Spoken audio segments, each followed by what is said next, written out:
এটা আল্লাহর আগুন, নারুল্লাহিল মুকাদা আল্লাতী তাত্তালিউ আলাল আফইদা, যেটা কলিজার মধ্যে যে ধরে যায়। দুনিয়ার আগুন হাতে লাগলে হাত জ্বলে, পায়ে লাগলে পা জ্বলে। জাহান্নামের আগুন দেহের যেই জায়গায় লাগুক না কেন, সাথে সাথে কলিজাটা জ্বলে ছাই হয়ে যাবে। নারুল্লাহিল মুকাদা আল্লাতী তাত্তালিউ আলাল আফইদা, জাহান্নামের আগুন গায়ে লাগলে আপনার কলিজা পুড়ে ছাই হয়ে যাবে। ওই জাহান্নামে আমরা যেতে চাই? আমরা তো সবাই মিলে নাশিদ গাইলাম, জান্নাতে আমরা একা যাব না, সবাই মিলে যাব। ওই জাহান্নাম থেকেও সবাই মিলে বাঁচার দরকার আছে না নাই? জাহান্নামের অবস্থা এত ভয়ঙ্কর হবে, জাহান্নামের ভেতরে লক্ষ লক্ষ কোটি কোটি কাফির মুশরিককে দেওয়ার পরেও জাহান্নাম বলবে হালমিম মাজিদ, আরো আছে নাকি, আরো দাও।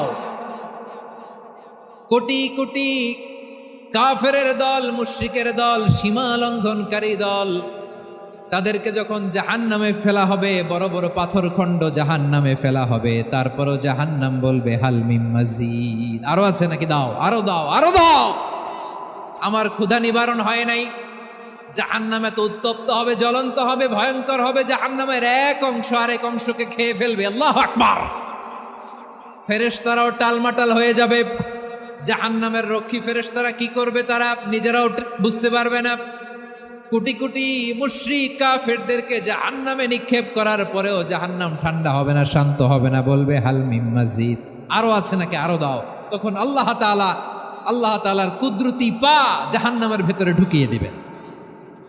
সুবহানাল্লাহ পড়তে পারলেন না মজা করে?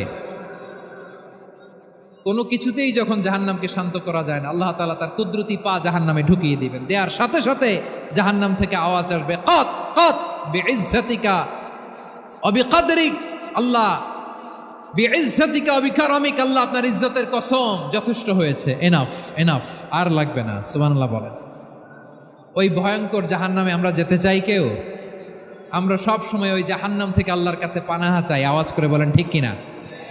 বিশ্বনবী সব সময় আল্লাহর কাছে আল্লাহর জান্নাত চাইতেন, আল্লাহর জাহান্নাম থেকে পানাহা চাইতেন। তিনি বলতেন আল্লাহুম্মা ইন্না নাসআলুকাল জান্নাতা ওয়া নাউযু বিকা মিনান নার। আল্লাহ তোমার কাছে জান্নাত চাই, তোমার জাহান্নাম থেকে পানাহা চাই।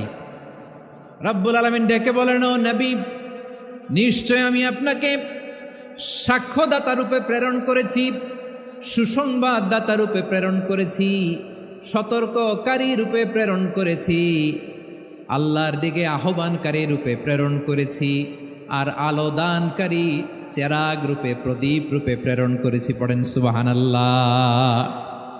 5টা বৈশিষ্ট্য। 1 নম্বরে আল্লাহ তাআলা বললেন, হে নবী, নিশ্চয় আমি আপনাকে